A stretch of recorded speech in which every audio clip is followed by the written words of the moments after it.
আসসালামু আলাইকুম রহমতুল্লাহি ওবারাকাতুহু।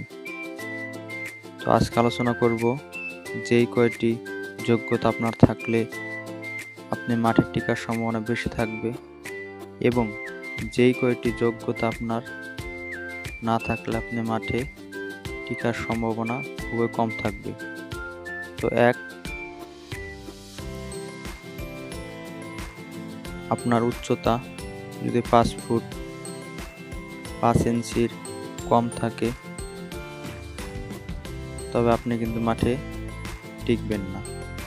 2, আপনার ওজন যদি উচ্চতা অনুযায়ী কম থাকে বা বেশি থাকে তবে কিন্তু আপনি মাঠে টিকবেন না। 3, আপনার বুকের মাপ 30/32 এর যদি কম থাকে তবে আপনি মাঠে টিকবেন না।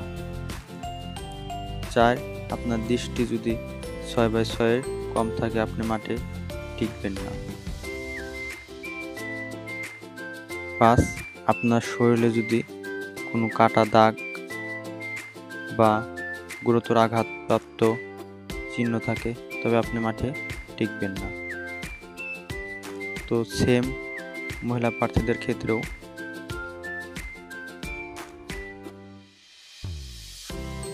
তো দেখেন, আমি যেই কয়টি কারণ বললাম এই কয়টি যদি আপনার থাকে তবে কিন্তু আপনি মাঠে টিকবেন না।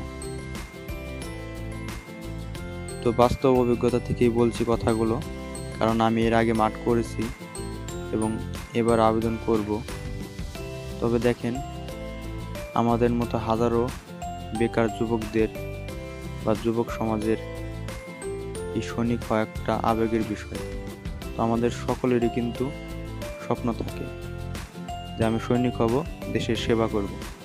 তবে হ্যাঁ, আপনার উচ্চতা লাগবে 5 ফুট 5, আপনি 5 ফুট 4, সেই ক্ষেত্রে আপনার না যাওয়াই ভালো।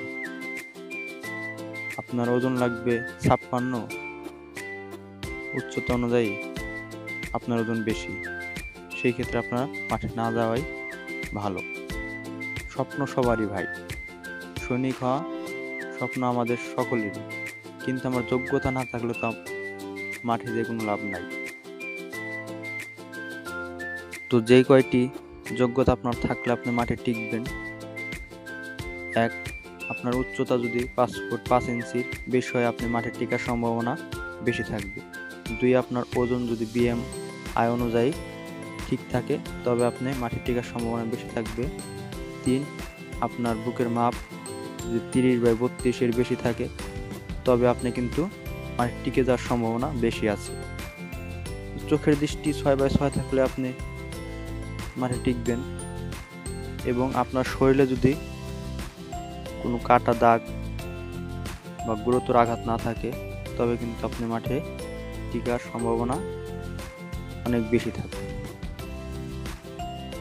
যাই হোক, পরবর্তী পর্বে আপনাদের দেখাবো কিভাবে আবেদন করতে হয়, এর সম্পূর্ণ প্রসেস দেখাবো, কিভাবে কি করলে আবেদন করা যায়। আপনার নিজের মোবাইল ফোন দিয়ে আবেদন করতে পারবেন। তো পরবর্তী পর্ব দেখার জন্য অপেক্ষা করুন।